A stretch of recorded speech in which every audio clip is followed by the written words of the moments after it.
We are in Palm Beach, Florida, and you're looking at Washington, D.C., where I guess we'll begin because I see the Capitol there.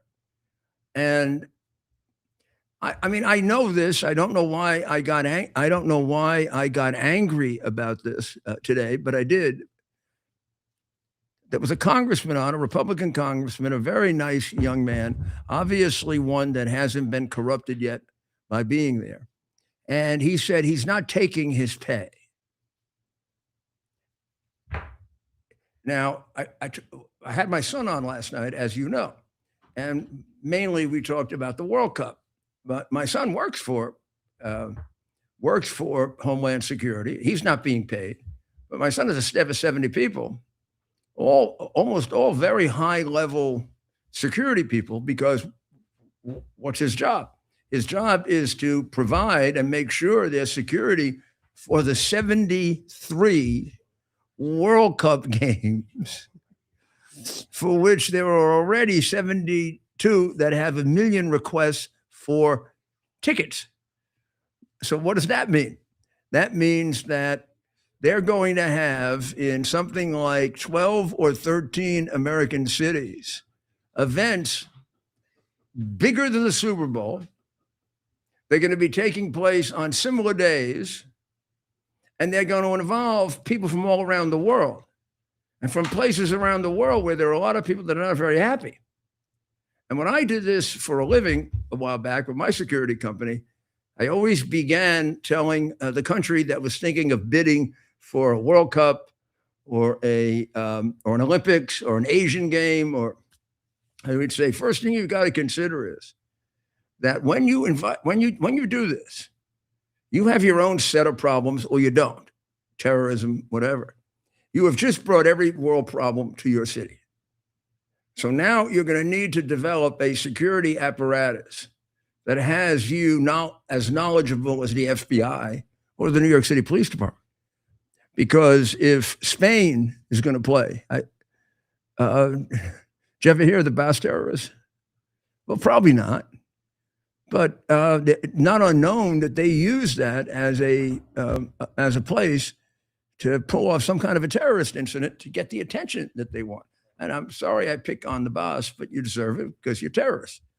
But I could give you 50 examples of that. Some very well known. Iran may play. In fact, Iran has a qualifying game coming up. They may play. If they win, it's still a question of whether they're coming.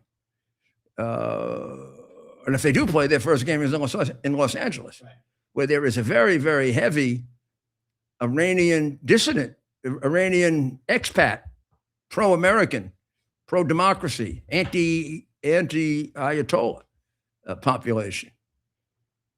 What a place for these shadow operations that the Iranians have established to try to make a point. And we are somewhat blinded by the fact that some unknown number of people, and the unknown starts at about 12 million and could end at 24, 25 million, came into this country from mid to late January of 2021 until about 4 weeks before Trump came into office, for 4 years. And we know the numbers that are recorded, and they run about 8 or 9 million.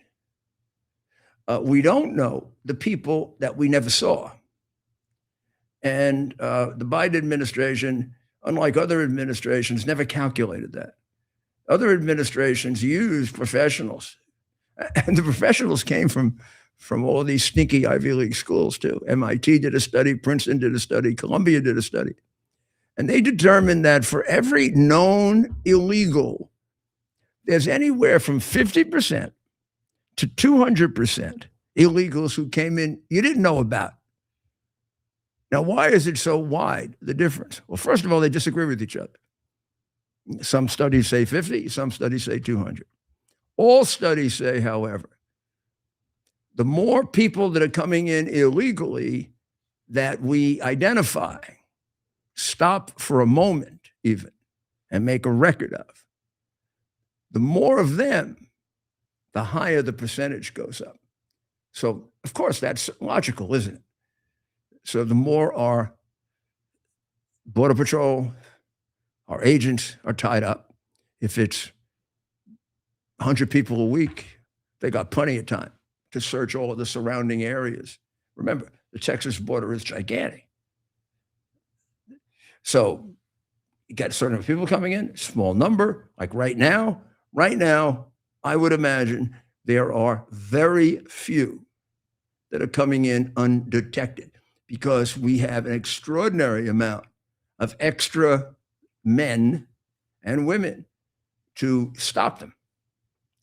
And we have extraordinary relationships with the Mexican police because that's the only way we could stop them coming in at the border points. So there are probably some still slipping in, but the numbers are probably ridiculously small. When you were getting 10,000 people coming into El Paso in a week, what do you think the people in El Paso had time to do? Nothing except putting them on buses and sending them to some place where they could cause a lot of trouble. So we don't know who those people are. And they're all around the United States. Now, if you were the Ayatollah of Iran or one of his main advisors, hard to think of it that way, but you have to think like a criminal if you're going to catch him, right? Wouldn't you send those people in large numbers when it's a free shot?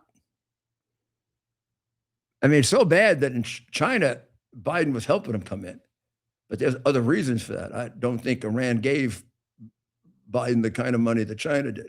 In fact, Biden gave Iran money. But we definitely have these sleeper cells in the United States. We've seen some evidence of them, but not enough so that we really have them traced the way the FBI likes to do it. And having worked with the FBI for 25 years, I can tell you, on September 11, even though it happened,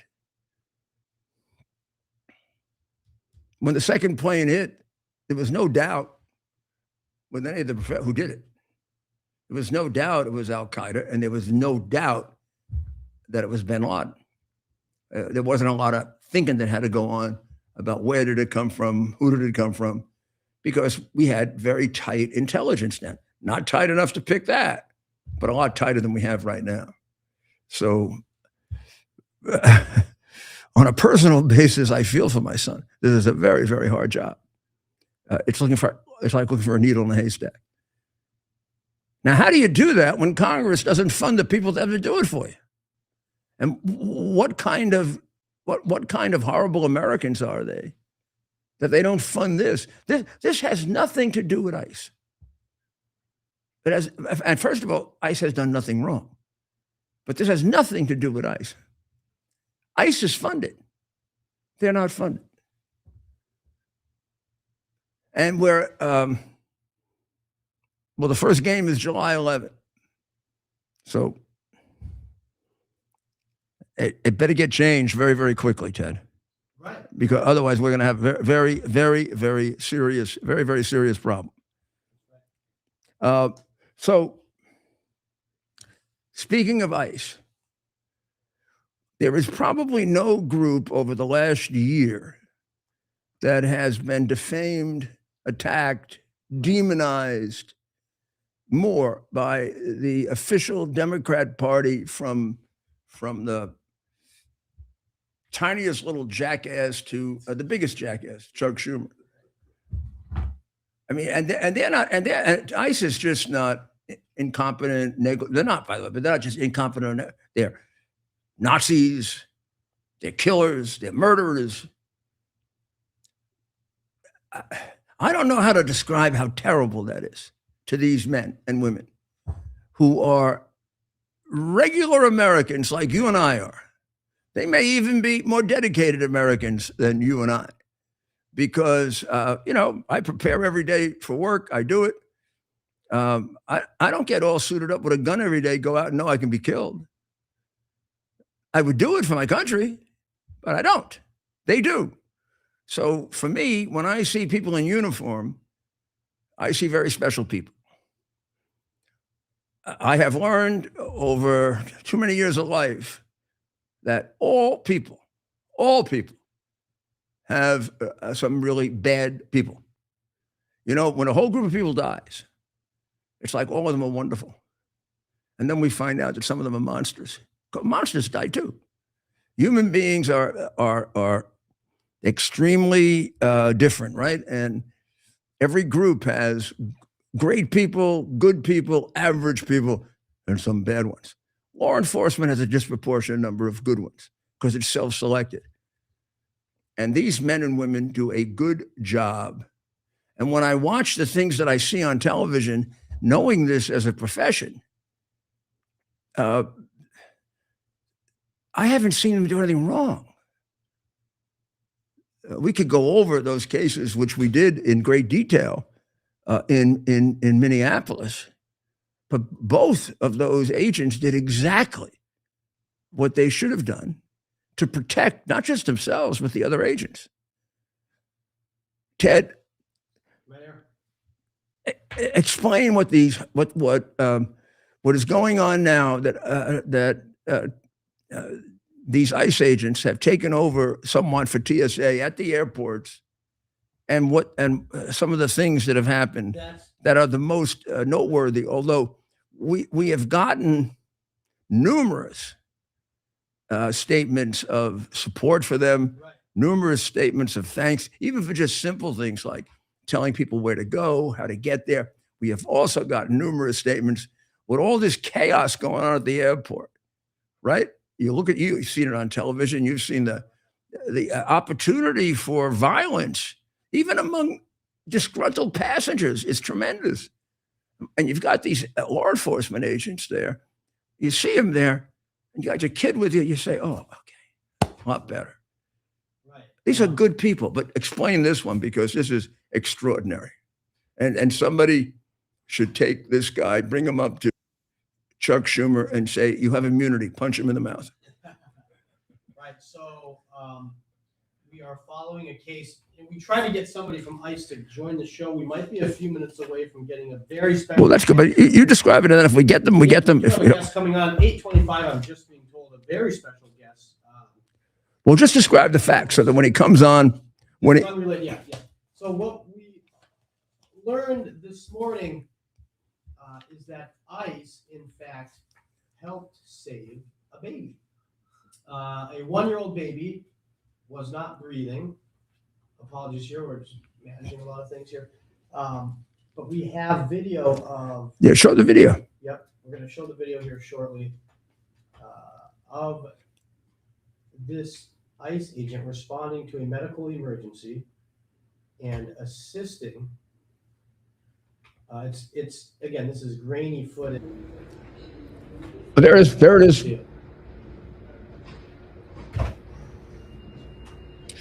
You got to look very carefully. You see the baby.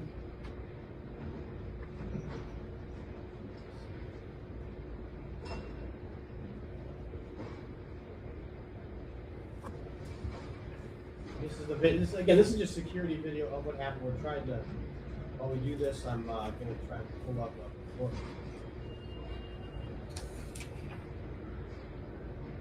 So this is from the Department of Homeland Security. While you watch the footage there, on March 25th, 2026, an Immigrations and Customs Enforcement agent helping to support TSA operations at John F. Kennedy International Airport in New York City jumped into action to help save the life of a 1-year-old child experiencing a medical emergency. That's what you see up on the screen. The heroic actions of this officer began when a 1-year-old child became unresponsive in the arms of his father, unable to breathe for almost 2 minutes.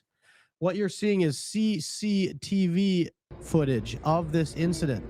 So if you can follow along here, again, this child became unresponsive in the arms of his father. He was unable to breathe for almost 2 minutes. CCTV footage, which you're looking at, shows a passenger in a pre-check line holding his 1-year-old son in his arms when the child's arms go lifeless. Panic ensues, and the father is seen scrambling around the area and calling for help. The agent working at his post heard the screams from the father and other passengers and sprinted to the scene. The father handed the child to the officer, who then assessed the unresponsive child and began performing the Heimlich maneuver. After a few seconds, the child started breathing again. EMS personnel arrived on scene with medical equipment to further monitor and reassess the child. The child was reassessed and determined to be healthy enough to fly. God bless him. And this Now- might be our first statement from... Go ahead. Go on. Secretary Mark Wayne Mullen, this is one of his first What a great statements way for him to be on the introduced. job, Isn't right? that wonderful.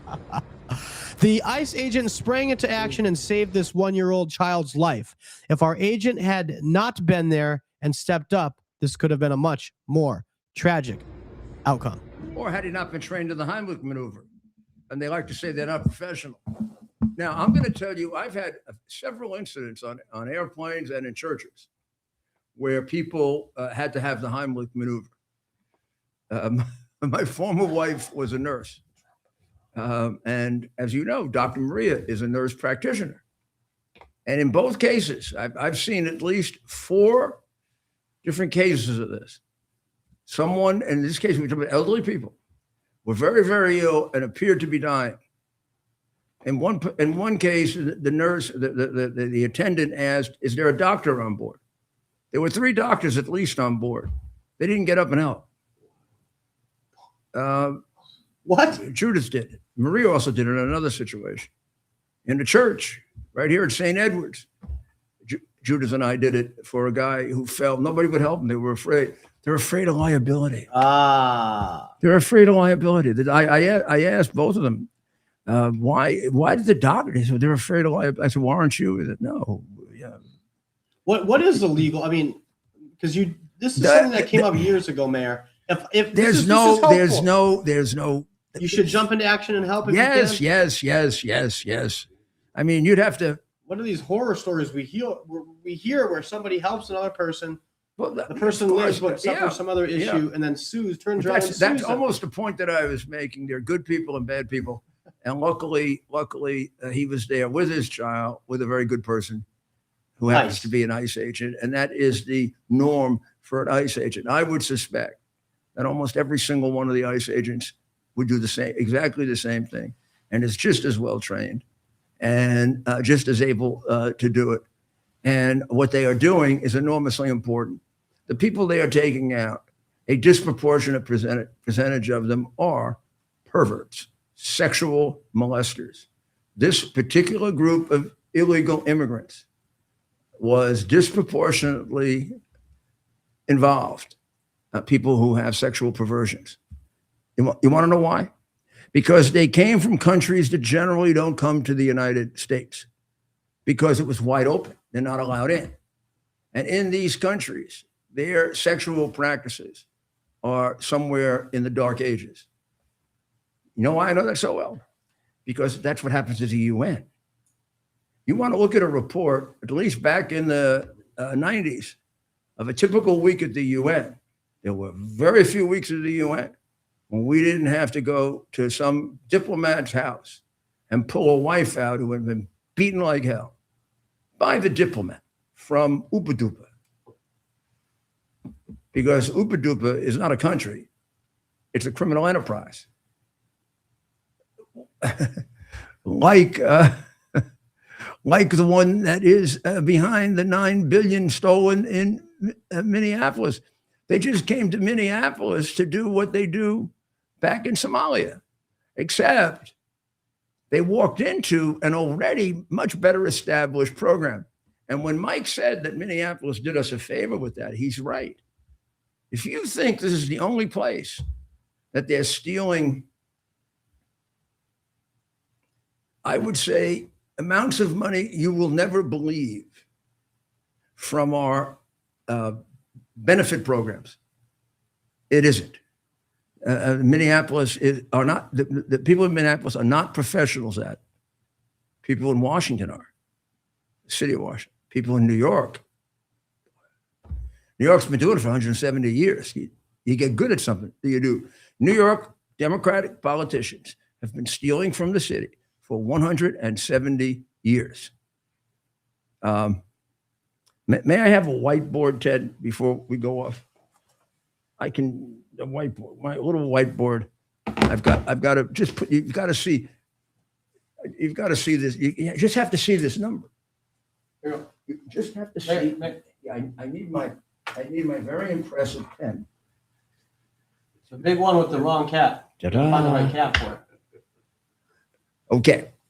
New York City has 8.3 million people. Florida has 22.4 million people. The budget of New York City, before it gets inflated by $10 billion by the communists running it, it is about $135 billion.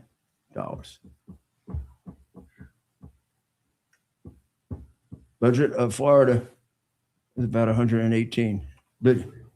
So, how can you have that? 8, 16, 24. Florida is 3 times bigger, just a little, 3 times bigger than Florida, than New York. Its budget should be 3 times bigger than New York. If Florida was stealing as much money as New York is, its budget would be about $500 billion.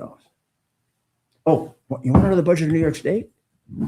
Because New York State has 18 million people, and its budget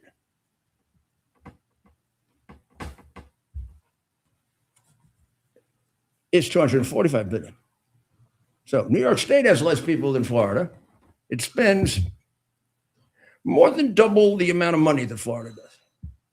Now, I'm going to ask the people in New York who go back and forth between New York and Florida, is it really the quality of the service?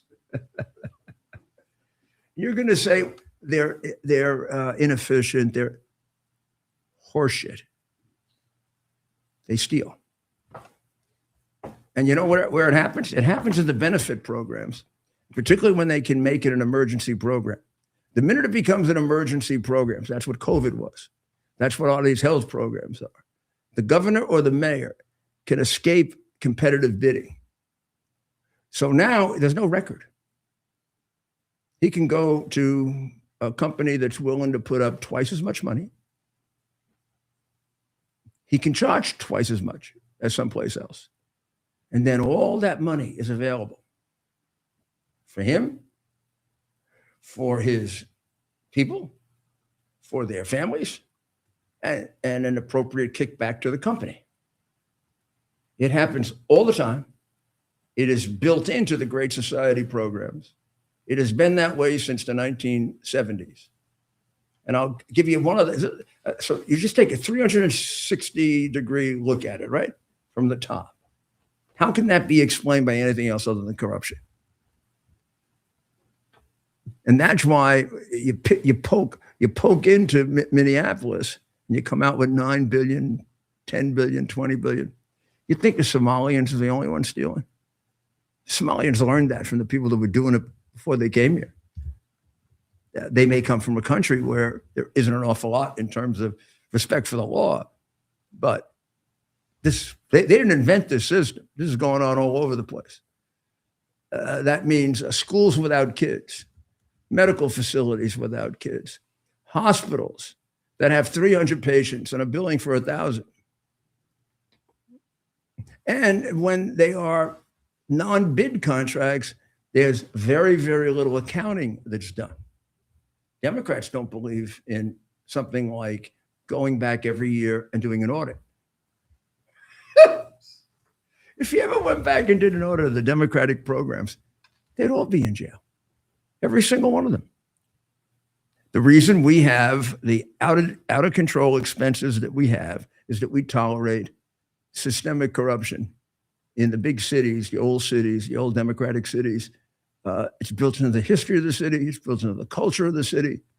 When you get the job, you're expected to make a lot of money. If in New York, which I know best, you're put there by the county leader, he expects kickbacks. If he puts the judge there, he expects the judge to rule for him, which is why the New York courts, as you saw when they tried the cases for Trump, are corrupt. Those cases were a mockery of justice. So was mine. Until we fix that, we're not fixing anything. And one other way to look at it before we take a break. If the money that we have expended since Lyndon Johnson to help poor people were used to help poor people, they would all be rich people. We'll be right back.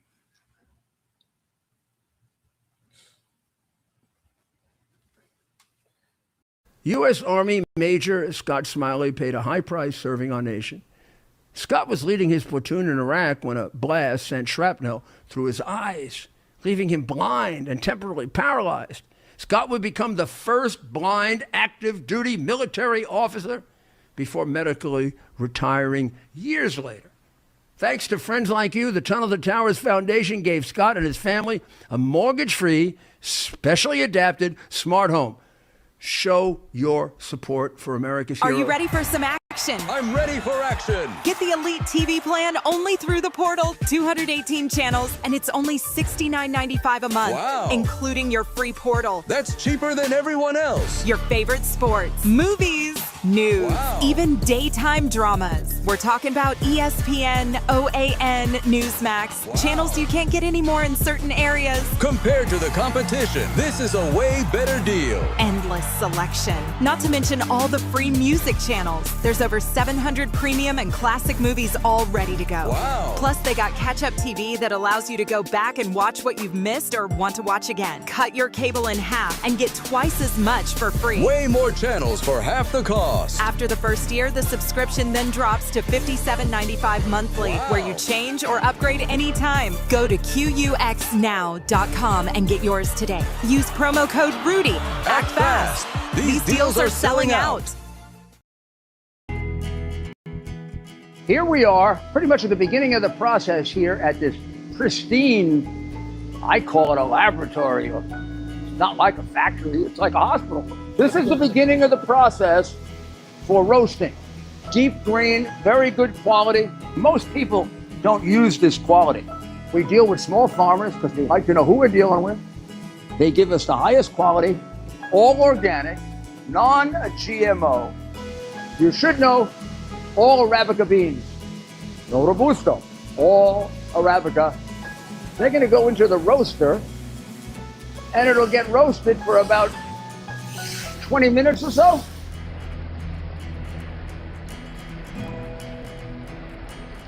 Oh my goodness, look at these. My goodness.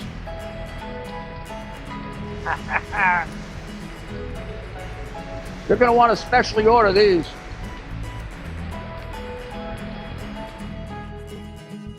This is what goes into Rudy's coffee. The governor? Yes. So Welcome back to America's Mayor Live. And we want to switch topics slightly, but we're talking still about the topic of immigration. There's a case in Chicago that is beginning to become like the Lake and Riley case was several years ago. And Kate Steinle before that. yeah, and Ted and I have a lot of history with these. Yep. Because there was a period of time going back 3 or 4 years in the Biden administration where I knew that this group of illegals were disproportionately criminals. Now, I've dealt with groups of illegals since 1981. And the Mario boat lift and the Haitian boat influx of 100,000 a month, which seems like nothing at this point. And I have to tell, and also I dealt with illegal immigrants when I was mayor. I knew exactly how many in my city, 4 400,000. And when they make the statement, is he on? Yeah, he's on, and I'm sorry, Mayor, but we want to get him on. I know he's got Good. You tell me when. very I was busy schedule. I was just getting ready. So if you want to make that point with Greg on. Greg, how are you, Greg? It's Rudy Giuliani. So we are on and connected. Maybe I'll call. Yeah, make sure we're connected. It seems like he hasn't seen He us. can't hear us, so. Yeah, and it keep seemed telling your story, and I'll. it seemed like Mike had the same problem, but see if we can get him connected. So there is a difference between the immigrants that came in. I would have to trace it from my experience from Reagan to Trump 1. And this group of immigrants was different. It was a different group because it was wide open. Greg, how are you? Good, Mayor. How are you doing tonight? I'm doing very, very well. I couldn't think of anybody better to ask this question because of your experience overall, and then your experience in Minneapolis. Although this is in Chicago, I'm talking about the young lady who was killed there, and the fact that they seem to be treating it like the older woman gets on television and says, "Oh, this is something that happens." And now isn't this a much bigger problem among this group of illegal immigrants? I dealt with immigration back in the 80s. Mario Boatlift, Haitian. I dealt with it, argued a lot of the cases on metering that was argued in the court the other day. And I have to tell you, when they say illegal immigrants don't commit as many crimes as Americans, it was close back then. It was close back then. But they were all being checked when they came in. A lot of them were getting in that shouldn't, but a lot weren't getting in. This is a different group. There was no check. It was what we opened the door and we said, send everybody in, and we got the worst. This group that you were dealing with, in your experience, weren't the percentage of dangerous criminals much, much higher than, let's say, 5 years ago or 6 years ago? Mayor, you're on to something there. You're exactly right. The percentages of violent criminals that we see now, especially now and over the past few years, is definitely higher than what it was 30 years ago when I came into the Border Patrol. 30 years ago, say we caught a group of 100. Out of that 100, maybe 5% would have significant immigration and or criminal history. Now, what we're seeing is, say we catch that same group of 100 now, sometimes 55 and 60% of all those individuals will have significant criminal and or immigration history. We saw that in Charlotte, North Carolina. There, I believe on the second day of the operation, I believe it was 66% of everyone we apprehended in general immigration enforcement had significant criminal and or immigration histories. Chicago, that was off the hook, as you know, Mayor. And when you catch child molesters or child rapists standing out on the street, walking the streets with impunity, you know you've got a problem. So what you're saying is exactly right. The percentage of folks coming into this country now, and also that's not even counting those individuals who committed significant crimes in their home countries but don't have a criminal record here. When President Trump said, well, they empty jails and insane asylums out in their home countries, he's exactly right. President Trump is spot on when he says that, because we're seeing those individuals with Interpol red notices and significant criminal histories from those home countries. Many of those histories we don't have access to. It does seem like, again, a lot of them, this Medina in Chicago, I think is Venezuela. It's not all Venezuela, but a lot of it seems to be Venezuela. Or is that just what showed up in the newspapers? You would know from the actual experience. Sure. The Venezuelan gangs, definitely a problem. They're extremely violent. They came from a very violent place. That third world place called Venezuela is producing some of the worst criminals that are coming into our nation, New York City, Chicago, all over, and they're committing some very heinous crimes. And again, when you have a border that is wide open, which is what we had for the past 4 years under Biden, when you have a border that's wide open, you're going to get some folks that say, you know, it's a free ride into the United States. The border's wide open. Why not? Why not come into the United States? So those Venezuelans, they did just that. You know, if they didn't do it, they wouldn't be particularly good cartel leaders, terrorist leaders, or dictators like Maduro. And Maduro was just following what Castro had done in 1978, 1979. Castro emptied out all his prisons when Jimmy Carter stupidly said, "Send me everybody." And Castro said, "Hey, you little jerk, I will. I'll send you everybody. How about this guy from the mental institution? I'll send him over." And he sent 25,000 of them over. And they made Miami into the most dangerous city in America for about a year. So what you're dealing with is so difficult. Now, tell me about the ICE agents, because I'm very worried about them. Not just the fact that they're not paid, which I think the president solved tonight. He's going to pay them. I don't know how he's going to do it, maybe out of his own pocket, but he's going to pay them. And not the ICE agents, the other TSA agents. ICE, I don't understand this. Their big argument is with ICE, but they passed the bill to pay them for the next 2 years. And now they're punishing everybody else at Homeland Security. And we have a World Cup coming up. Yeah, it's amazing. You know, a lot of what they do just doesn't make sense to me. I'm a little freer now, Mayor, to say this now, because as you know, I retired about. Well, I think you got a bad deal, my friend, but okay. Yeah. So we can talk about that some other time.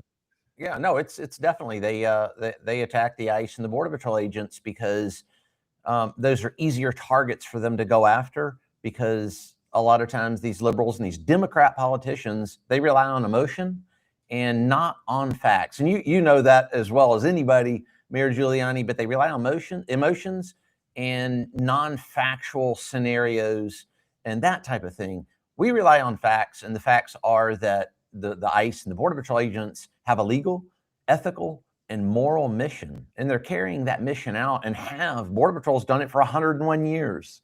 And just now, apparently, we're all bad. So how does that happen just in the past year? We suddenly turned bad. They call us Nazis. Have they focused it on ICE and the Border Patrol, or is ICE for some reason their major focus? Yeah, it's both. It's both. Yeah. When they say ICE, they mean pretty much all immigration officers, all officers that are involved in that immigration enforcement effort. So that does include Border Patrol. So when they say ICE, that's their catch-all phrase for everyone. I don't even think they know that Border Patrol and ICE are actually in two separate agencies. Border Patrol is the uniform division. ICE is the non-uniform division. I don't even think they know that. Of course they don't. They don't care. Now, is Border Patrol being paid? Border Patrol is being paid. Yes, sir. ICE is being paid. ICE is being paid also. Yes, sir. TSA is not, obviously. TSA is not being paid. And the rest of Homeland Security is not being paid. That's correct. Unfortunately, that's correct. Well, how do you see this resolving itself? I mean, where is it going? I mean, what you were facing is an armed revolution against the United States, funded by people. So we always pick on Soros for good reason, but it's a lot more than just Soros. He's probably the most well-known, but it's a whole group of people who are putting in money to train these people. It was obvious to me watching this, you were dealing with trained activists, trained communists, people trained in overthrowing governments. And that second case that you had there in Minneapolis, that guy was involved in an absolutely trained de-arrest operation. You had the woman come in, she distracted the agent, and another person, and he came in and he started distracting. Don't they bother to look at the material that's put out training them to do this? Yeah, Mayor, that's a great point. We know they're being trained. We know they're well funded. Our U.S. attorneys, Bill Asaley, the U.S. attorney out in Central District, California, is hot on the tail of these folks that are doing this. So if some of these other U.S. attorneys will pick up with what Bill Asaley's doing out there and going after and really taking a hard look at that material support, those conspiracies to train these individuals in these groups, we're going to make some progress. And we can, we can beat these groups. We can beat that training and those funding streams that are going to those groups. Now, Mayor, look at what happened in, say, Los Angeles and even Chicago. We had one big riot in Los Angeles. That was called the Paramount Riot. That was our very first day in Los Angeles. We set a tone there amongst those agitators and those rioters. They never hit Border Patrol or ICE or any of our federal facilities again while we were in Los Angeles. Same thing in Chicago. We engaged them in that place called Broadview, and they did not march downtown Chicago and take on the federal courthouse. And there's a reason for that. So I think that Minneapolis, we didn't engage them like we did in Los Angeles or Chicago, and it empowered them. So I think if I had it to do over again there in Minneapolis, it would have been to engage them much earlier, set the tone. And again, there's nothing like a consequence or arresting someone. Other people pay attention to that. Your zero tolerance on crime in New York City several years ago, that was the same thing. Set that tone, it was. And you set those consequences, and people don't want to be part of those consequences. Well, when I became mayor in 1994, I came into a city that had over 2,000 murders a year, and also had just had massive riots, including one in Crown Heights, where the community started to burn down, and then one in Washington Heights, and then one in Crown Heights was a pogrom. Black people were going out looking for and killing Jewish people. First one we've ever had in America that we know of. And Al Sharpton was at the height of his fame. And I read a lot about, I had been in law enforcement for 20 years, and I read a lot about riots, including a great report that was done. And when I came in, I gave a speech. And I said, we're going to have new rules. And here are the rules. I don't believe in a cooling off period. They used to have a cooling off period. So they start rioting, and they'd say, don't go in. Let them get it out of their systems. Yeah, break a few windows, knock around a few cars, smash a few people on the head. If we go make arrests, we're going to start. My rule was, the minute you throw a rock, I arrest you. The minute you spit at a cop, I arrest you. If you're disturbing the peace and making too much noise, I arrest you. And so you want to test me? Test me. I mean, we can have a test. I'm going to win. You're going to lose. Then the first one that happened, we arrested them. Sharpton wanted to meet with me. And I said, I will not meet with a person who's just going to lie about everything I say. So send me somebody. I will only negotiate with someone that will be fair. I'm not going to negotiate with him. Also, I had investigated Sharpton as an assistant U.S. attorney. I knew him from the time he was involved with Don King. And I mean, I knew exactly who Sharpton was. So I just threw him out, got him out. And I never had a riot. Bloomberg followed my rules. We never had a riot. We got de Blasio, a communist, as a mayor, and hence the riots. Hence the riots, exactly. And back to Los Angeles after the Paramount riot, nothing happened after that, except the rioters and the agitators would still go after the state and locals, the poor state and locals, because you had Newsom and Mayor Bass out there that did exactly what you're saying the other communist mayor in New York City did, and they would not let them engage those rioters the way they needed to. So they wouldn't touch the feds. They wouldn't touch the U.S. Border Patrol, the Green Team.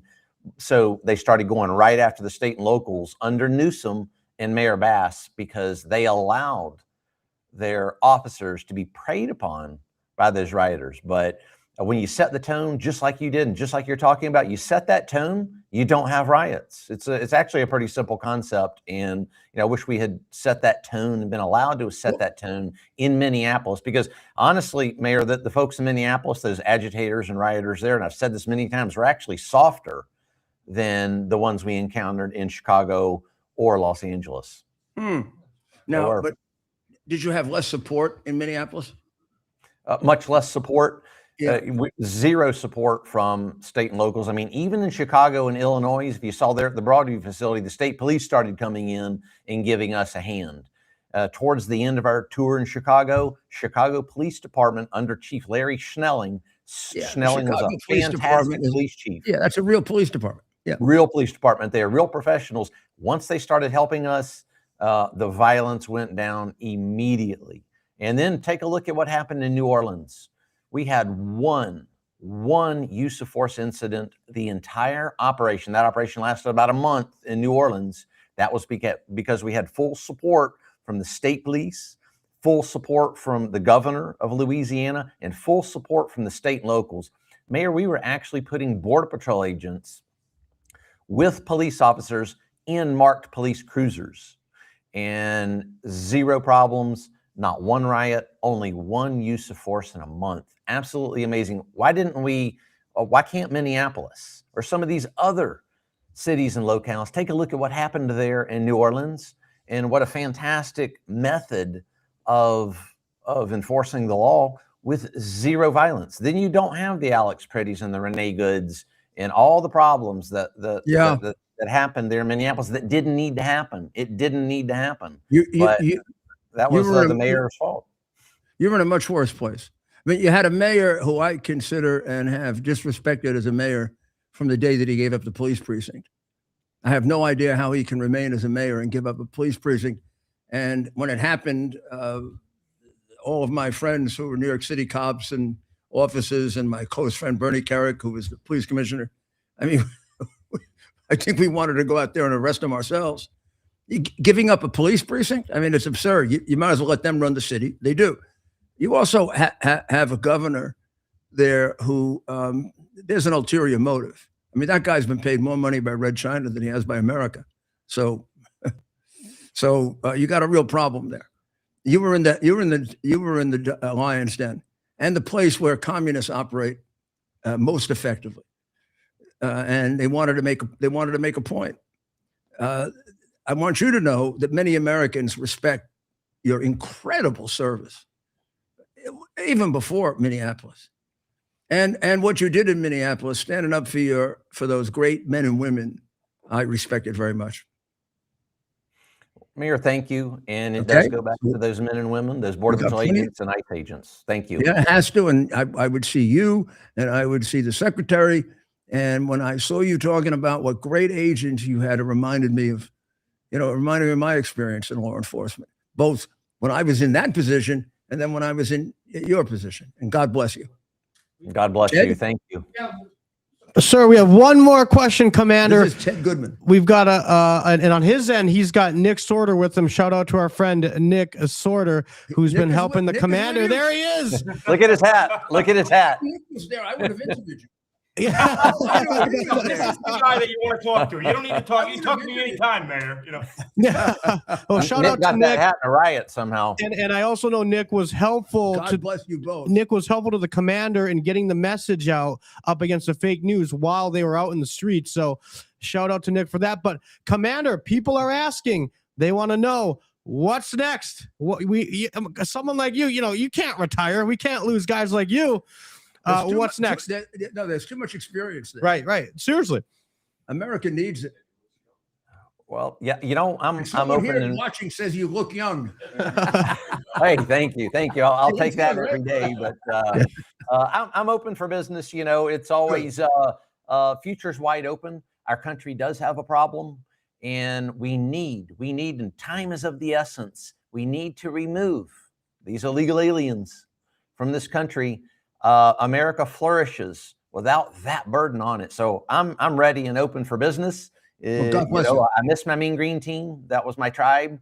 I'll go back, but absolutely, I'll go back in a heartbeat. But I'll serve in any capacity that I can, so that I can be with you fellow patriots, Mayor.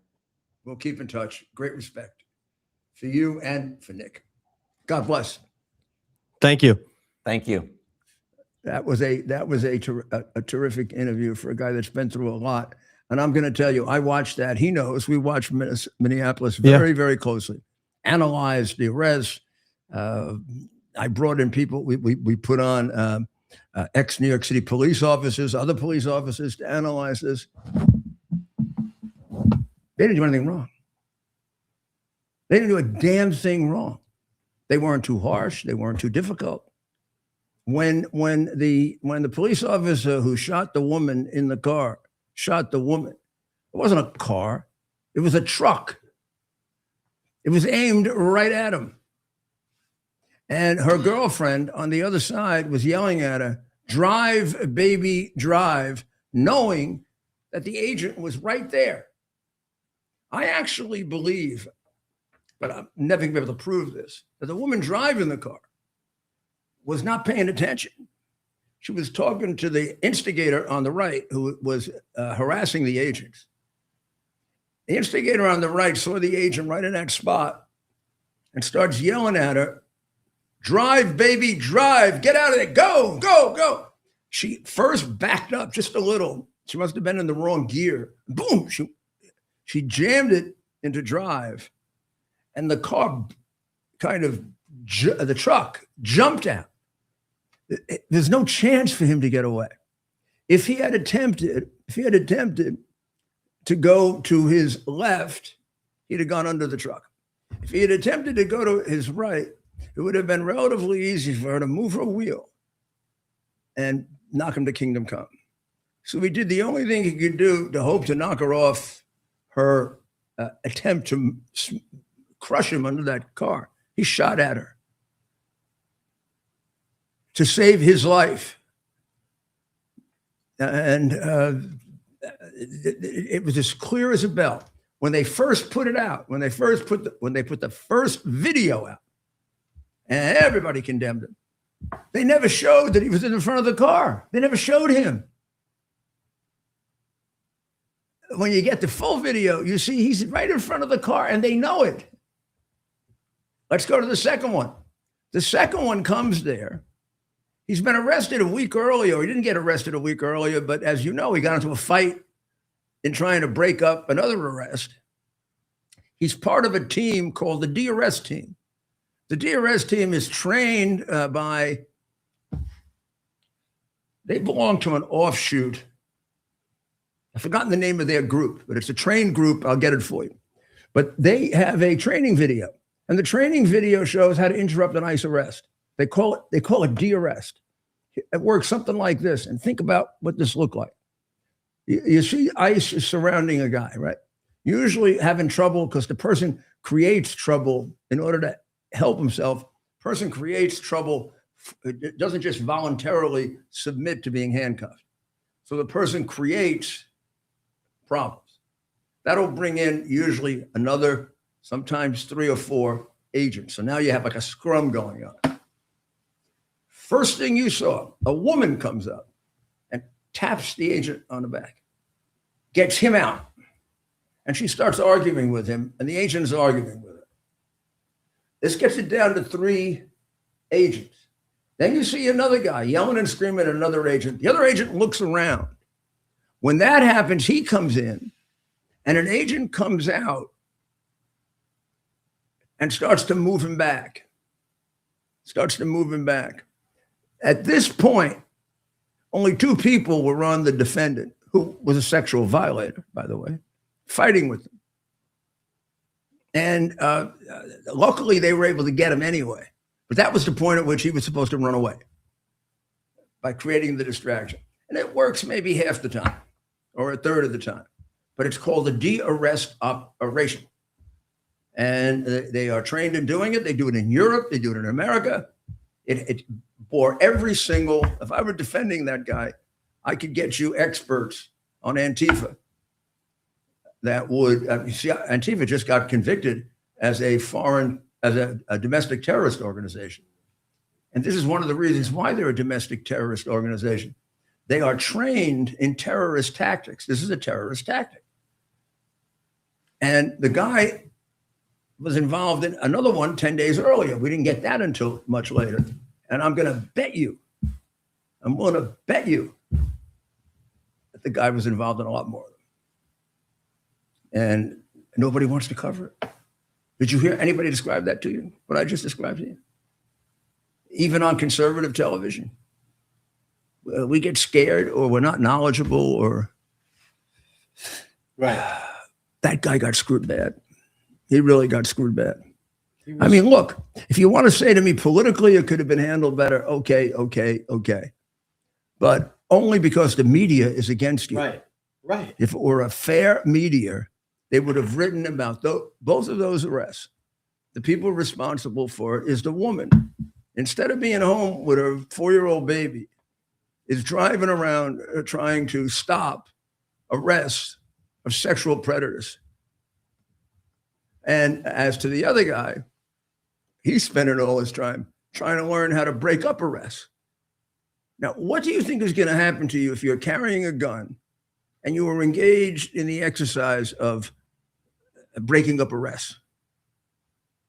And if you should get killed with that gun, you think maybe it's your fault? You're damn right it is.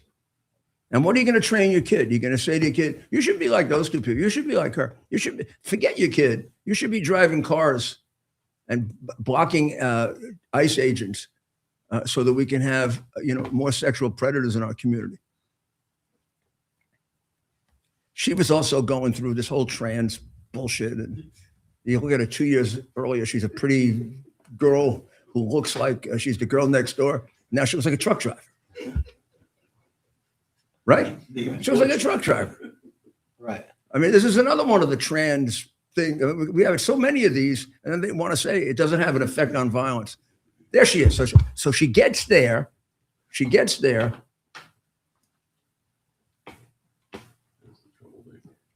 Yeah, she's a troublemaker, and she starts engaging the guy.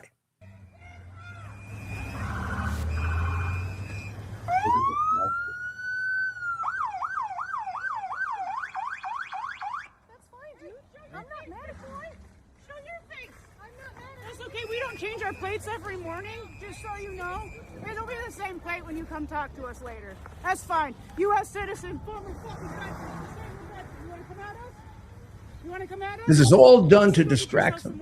The whole purpose of this is to distract them because they probably have hit on a place where there are a large number of illegals. They want to get them the hell out of there.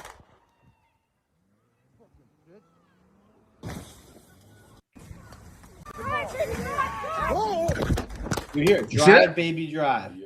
And did you hear the impact?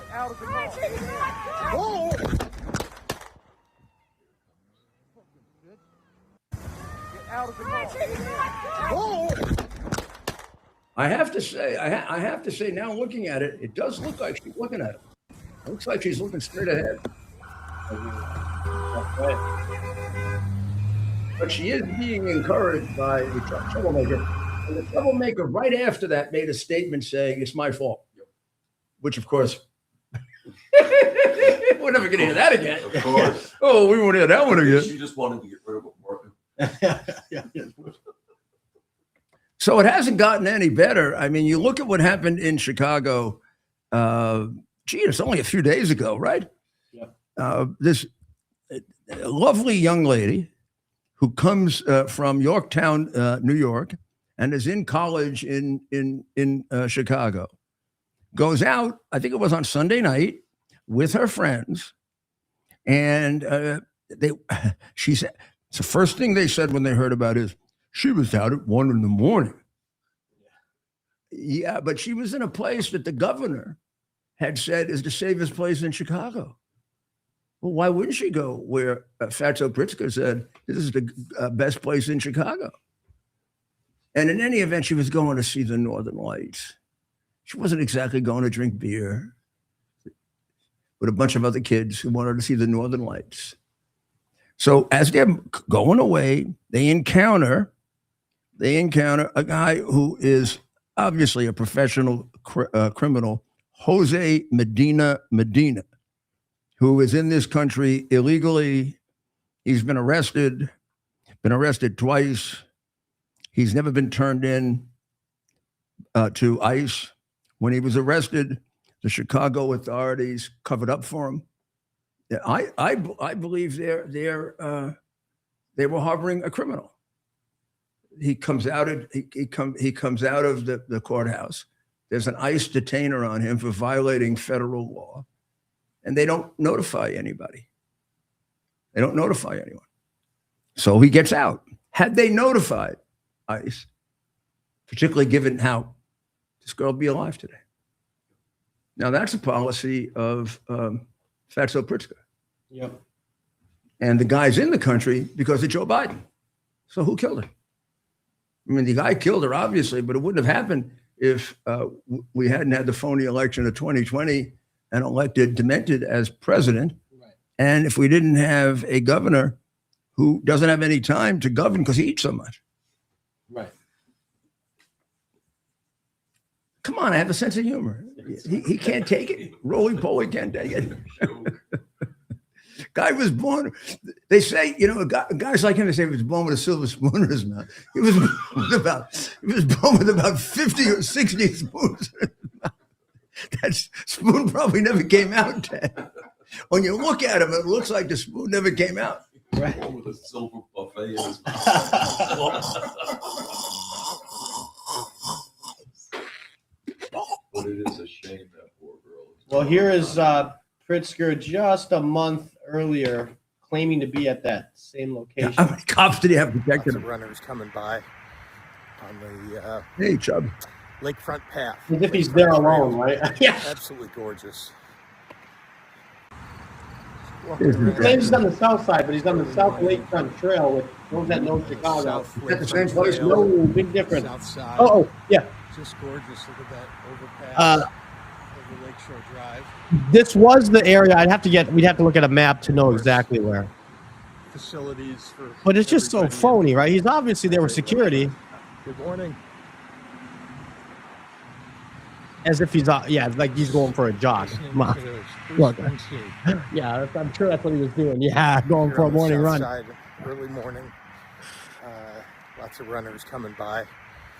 Lots of runners coming by, not you, my friend. Lakefront trail. I'm going to actually recommend, Absolutely I am gorgeous. not in favor, even if I don't like you or just, I'm not in favor of like killing people or seeing people die. I suggest you not run unless you have like a resuscitation machine following you.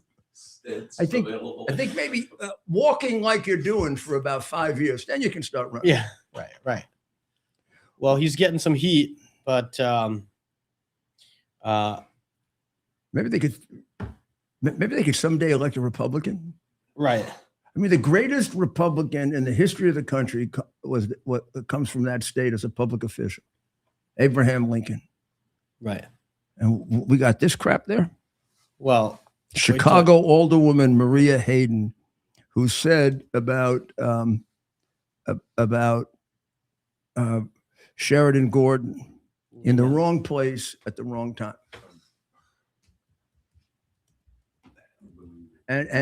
She might have startled the guy. Last time you were startled, you pull out a gun and shoot a 19-year-old girl in the back of the head because you were startled. And you were really scared of her because she was running away from you. So this is a typical Chicago neighborhood. She could be the next mayor. So the kids were out doing normal things. So people do in neighborhood. And the it sounds like this might have been a wrong place, wrong time. Running into a person who had a gun, they might have startled this person at the end of the pier unintentionally.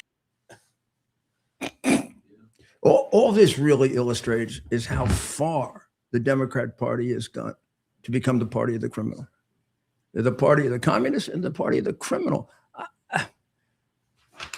How long are we going to take it? I just don't get it.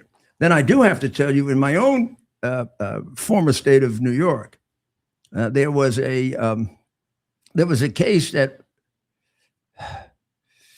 this is a sexual assault on a 14-year-old boy.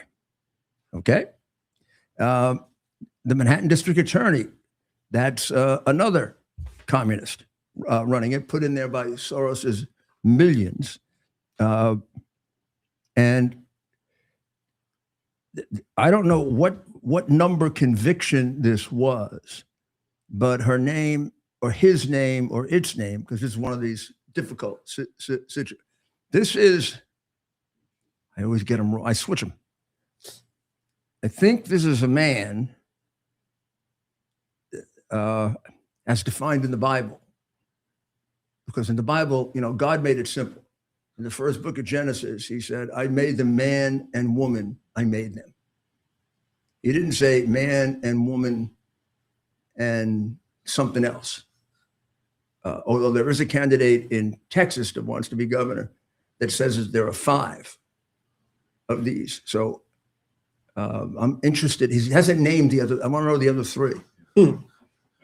So these are sexes he's talking about. There are 48 genders, but I've never gotten anybody to get beyond like any of them. I mean, one of them I was told is cat. One of the genders is cat. And there are New York City school teachers that have brought in litter baskets for the kids to encourage them to be cats. I go back to my time in grammar school, and I think of Sister Madeline.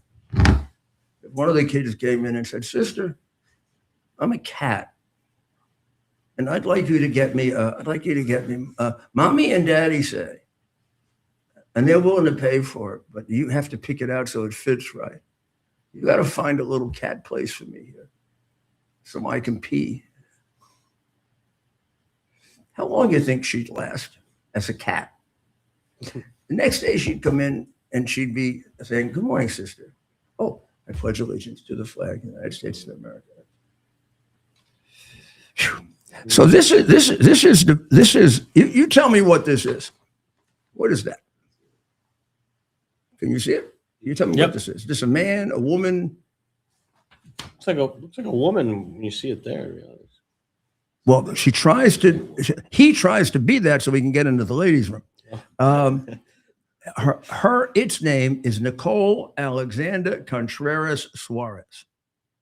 It is 31 years old. And I will call him a he because as far as I know, he has a penis. And my definition is if you have a penis, you're a he. And if you have the woman's part, which I'm not sure I'm allowed to say, I don't know exactly the right one to say there. If you have the woman part, you're a she, because that's really easy. And if in the bathroom you have to use a urinal, you're another one. This is another way simple-minded idiots like Justice Jackson on the Supreme Court that doesn't know the difference between a man and a woman. You know what the senator should have said? I'm sorry you don't know the answer. I know you got a very poor education. Let me give you a little hint. If they have to use the urinal, they're probably male. If they can use it. If they can't make use of the urinal, that a little savior there. But you see, the one you're talking about in this case, he had something that you use a urinal for. You get it, jerk? So this one is a sexual assault on a 14-year-old boy on Wednesday. Contreras Suarez shows up in front of the judge. Okay. This one is a illegal from Colombia. She's a transgender. Now this is very controversial, Ted, and I'm going to need your help on this. Okay. They describe her as a transgender woman. Now but if she was born a man, she's a man, not a woman. And the federal government now requires that that's the way you describe it. Now, here's a question, and we'll look it up. If she has had the operation and he has had his penis removed, then can she be described as a woman? Without a penis. Huh. No. It's the ex-wife. I'm going to tell you. Comprehend that. No. Here, wow. No. Biology, geez. It's the chromosomes that decide. No, you're right, but I just can't get over the idea of removing your. Yeah, I think that's. Which is the man, XX, and the woman's XY? Look it up. Let's be sure. We need Dr. Maria for this. You know, we're so stupid without her. So XX female, XY male. Okay. So we just got to look at her, figure out what she. Well, this isn't funny because she raped a 5-year-old. She got a 3-month sentence. She got a 3-month sentence. The maximum according to these are defense lawyers and they're outraged. The maximum is 2 to 7, which is also pretty small, but it is New York, which is a criminal favoring state. But she didn't get the 2 to 7. She got 3 months. Oh, want to make it worse? Time served. She walked out. So she's got time now to, I don't know, how many more will she do before they catch her again? Right. And the advocacy groups and the ones that we give a lot of money to are all very, very, very happy. So Karl Rove wrote an article today saying that Democrats shouldn't be so sure they're going to win the 2026 elections because even though the president is at a low point in favorability, some polls have it worse than this, but the average for RCP is 40 something percent, 41.3%. The Democrat Party is more unpopular than he is. And the Democratic Party is more unpopular than the Republican Party. Even though, now you go figure this, even though in the generic ballot for Congress, they lead 46.9 to 42. So that's a 5-point plus. That does not assure a win. And they keep hitting topics where at some point this is going to have to reverberate on them. It really is. I think if the president gets the war straightened out, we win it. And we get the effect on oil that we think we're going to have. And we have an economy that that doesn't really hurt people, which it really doesn't do. I think we'll be okay. I think there's plenty of time. There's also another observation by, and I don't know Sandanand Doom, but he wrote a column today that the people who, if we, in essence, by beat, these people are talking about destroying the regime of terror. Regime of terror is gone, and Iran has a normal government. The winners are the Muslims, because they get rid of the most extreme Muslims, and the much more moderate Muslims will now be in control. And even if you look at Saudi Arabia, that had always been very extreme, Mohammed bin Salman has made a lot of changes there. Women drive. I mean, these things sound silly, but women drive now. Women can have hair, and women can work. And now if you go to Emirates, which is the country that looks like they want to go to war against, there women can do everything. And in Bahrain, they've already had a woman, a UN ambassador who was Jewish, and they've had a woman. This could have been a man or a woman, but they've had a Jewish minister in the government. So it's not a. Let's say they're moving away from the very, very extreme Muslim positions, and the thing holding it back is the Islamic Republic of Iran, because they pay for that. Bahrain, because it's so moderate. Bahrain, because it doesn't require this stuff and that stuff, and actually has churches that can have crosses, Jewish synagogues that can have Stars of David. They get attacked almost by clockwork once a month. And they get attacked because they're defenseless. Do you know the difference in attacks on the Emirates and Israel? Remember, I thought that might have been the case at the beginning of the war. The what? The attacks on Emirates, and they have very strong defense, air defense, right? Yeah, but the Emirates have been attacked 4 times more than Israel. Wow. Which makes sense. You tell me Looking at- why it makes sense to attack somebody's not attacking you. Are these successful hits? No, Oh. they've said the Emirates has lost, I think, 3 people, and I think they're about the Israelis particularly lately have dropped a little, and they're down to about 85%. They knocked off about 85. The Emirates is. I'm not saying it's rational. Just look at they, a map. They have turned back 90% of the hits. The Emirates has. Yeah, I'm not saying it's irrational. I'm not saying it makes sense. Like they should be doing that. But if you look at a map, I think for Iran, right? You're talking about UAE, right? Yes, sure. Yeah, UAE. It's right across where Israel. So you attack a country because they're right across from you. When another country's at war with you? When you're seems like bad aim to me. Yeah. Well, I think it's a mix of matter of convenience when we're taking out their launch capabilities, and early on we were taking out their commanders. I just think in the chaos in that you launch your missiles where you can get them, and they happen to be a lot close. The UAE at a certain point they're just miles apart, right?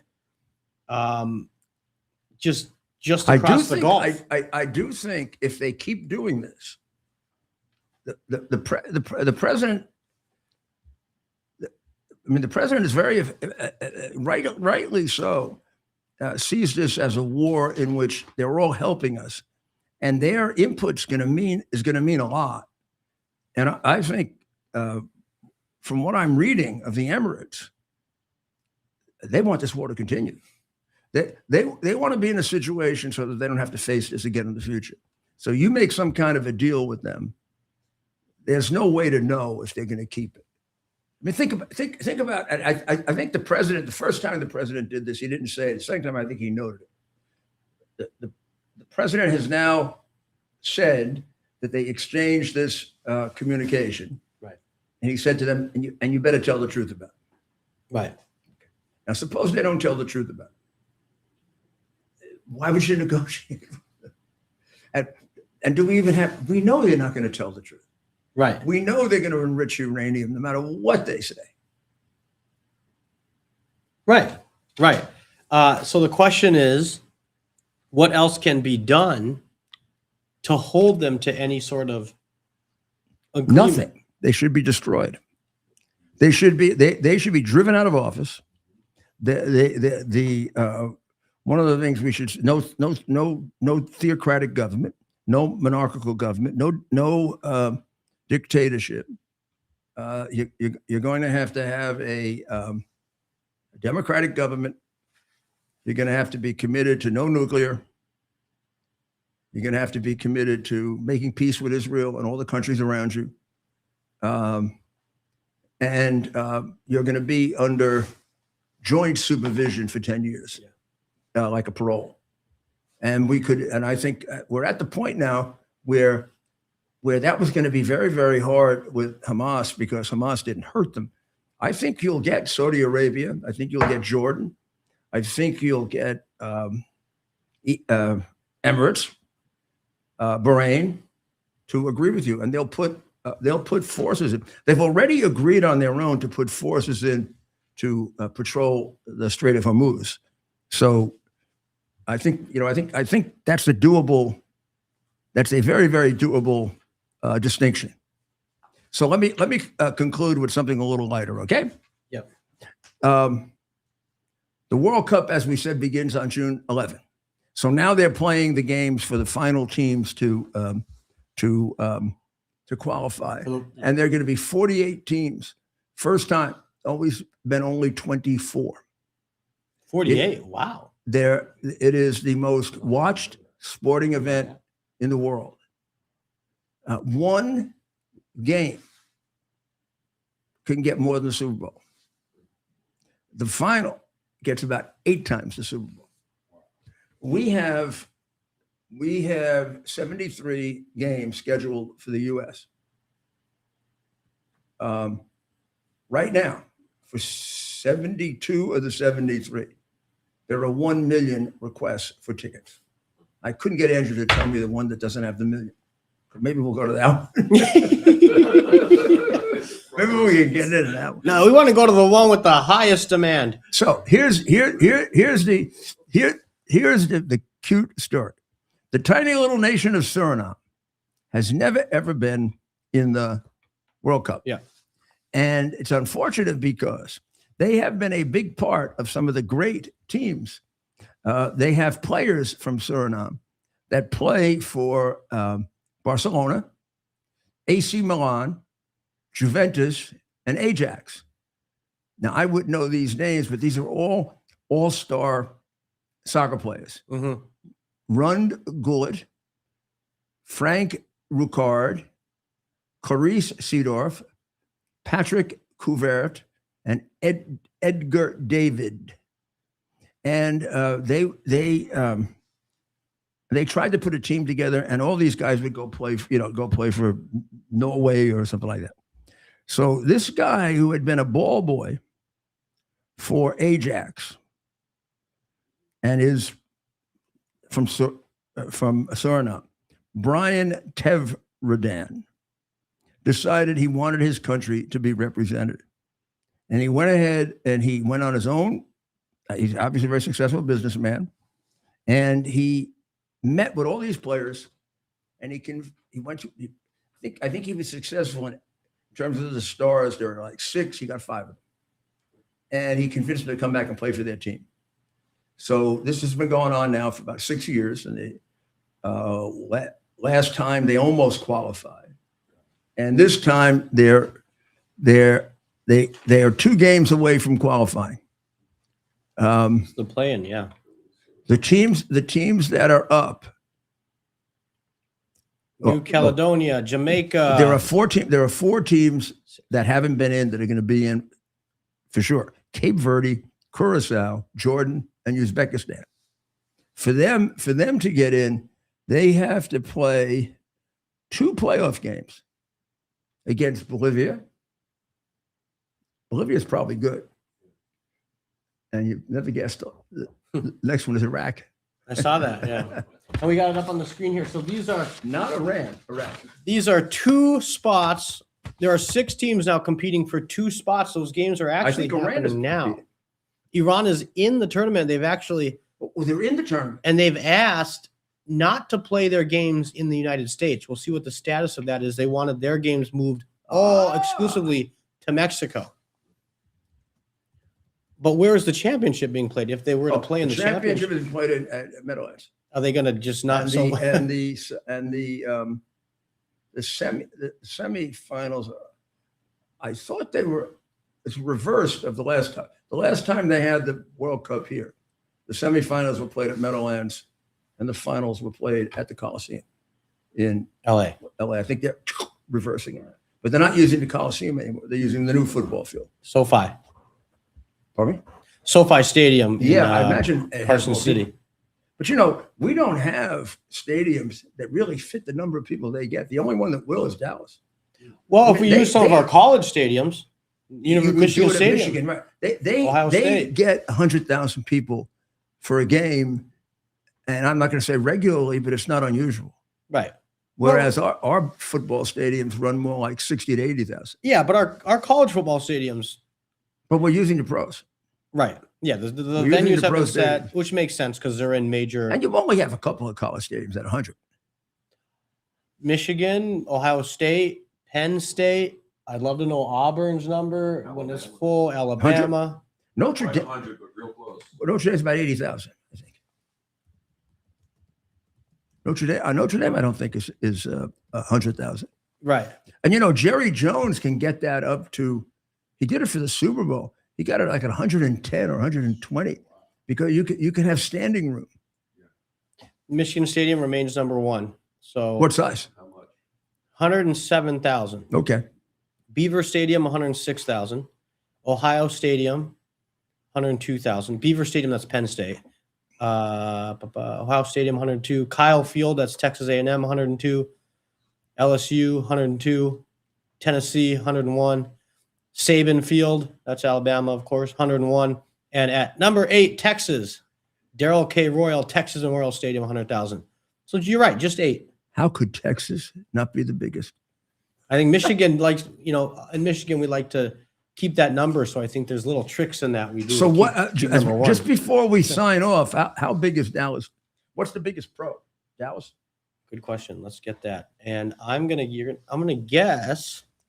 I think you're probably right because even the newer stadium was built, they put more luxury boxes and seats. Yeah. That's the money new makers. Meadowlands is smaller than Giant Stadium, a little small, like 8,000 seats smaller, but more luxury boxes. Right. That's a new right there. That's where the money's made. So the NFL stadium by capacity number one. Per usual, well, Mayor, number one is MetLife. What size?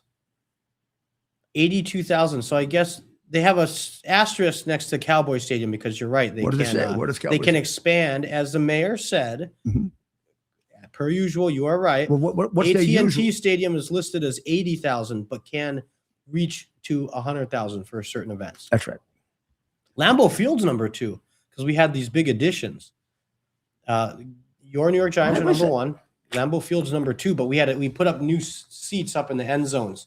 I went to a bowl game at Dallas Stadium where they did the 100,000. Probably I did the Cotton Bowl. Yeah, around the beginning of when it was first. Yeah. I've been to about 5 or 6 games there. It's a great place to watch a football game. They have a tremendous television set that goes from 20-yard line to 20-yard line. It's very controversial. Nobody wanted it. They said it would distract from the team. They said it was too low. So he moved it up higher. And then they said, well, people wouldn't watch it. It was too high up. It actually is fabulous because you watch the play. You don't watch that. You watch the play. And then, of course, every play, there's 30, 40, 50 seconds. And then you look up there and you watch it there. And you realize that you've become so used to this from television, right? That you feel a little deprived at the game that you don't see the replay. Now, you could have a little television with you to see the replay. But I don't know, most people don't do that. And it seems a little weird to be carrying a little television with you. So I really found it terrific because when you're sitting at the stadium, no matter how good you are on football, and he's better than I am, and I'm pretty good, you can't see everything. I mean, you're watching the quarterback, you're watching the pass receiver. Maybe you're interested in a running back because you think you can't take in the whole thing. So then when you get to see it, it really helps. I thought it was a great addition to the game. And I thought more of them do it, but they don't have as big a screen that makes it. It was the largest of its type. Are there bigger ones now? I don't know, but I remember visiting and doing the tour. Yeah. And it was incredible. Yeah. Yep. Well, tomorrow we're going to probably get a few more details on Iran because we're moving close to. It's the weekend. But we're moving close to the first deadline. I don't know, but the first deadline means anything. Well, we anymore. remember the last time the 10 days thing that sticks with me. The 10 days, and he seems to like weekends too. Yeah. So we got to be ready for, people are getting ready to relax on the weekends. We're gearing up. Right. Getting ready. Okay. So you pray for the people of Israel. Pray for the people of Ukraine. People in Iran who are just hoping they can escape this, that all this, from their point of view, will result in their being able to escape this tyranny that they've been under forever and ever and ever, it seems, right? Pray for us and mostly for our president because he's the one that has to make these decisions. And as you can see, when we go through them, they don't have easy answers. They don't. I mean, even answers you feel pretty confident about. Who knows, right? Who knows? So pray for him. He is doing a great job, but he's not doing without your help, and none of us are. We'll see you tomorrow night, 7:00 on Lindell TV. We promise to have Mike back so he can get you all excited again. And then on X at 8. God bless America. It's our purpose to bring to bear the principle of common sense and rational discussion to the issues of our day. America was created at a time of great turmoil, tremendous disagreements, anger, hatred. There was a book written in 1776 that guided much of the discipline of thinking that brought to us the discovery of our freedoms, of our God-given freedoms. It was Thomas Paine's Common Sense, written in 1776, one of the first American bestsellers, in which Thomas Paine explained, by rational principles, the reason why these small colonies felt the necessity to separate from the Kingdom of Great Britain and the King of England. He explained their inherent desire for liberty, for freedom, freedom of religion, freedom of speech, the ability to select the people who govern them. And he explained it in ways that were understandable to all the people, not just the elite. Because the desire for freedom is universal. The desire for freedom adheres in the human mind, and it is part of the human soul. This is exactly the time we should consult our history. Look at what we've done in the past and see if we can't use it to help us now. We understand that our founders created the greatest country in the history of the world, the greatest democracy, the freest country, a country that has taken more people out of poverty than any country ever. All of us are so fortunate to be Americans. But a great deal of the reason for America's constant ability to self-improve is because we're able to reason, we're able to talk,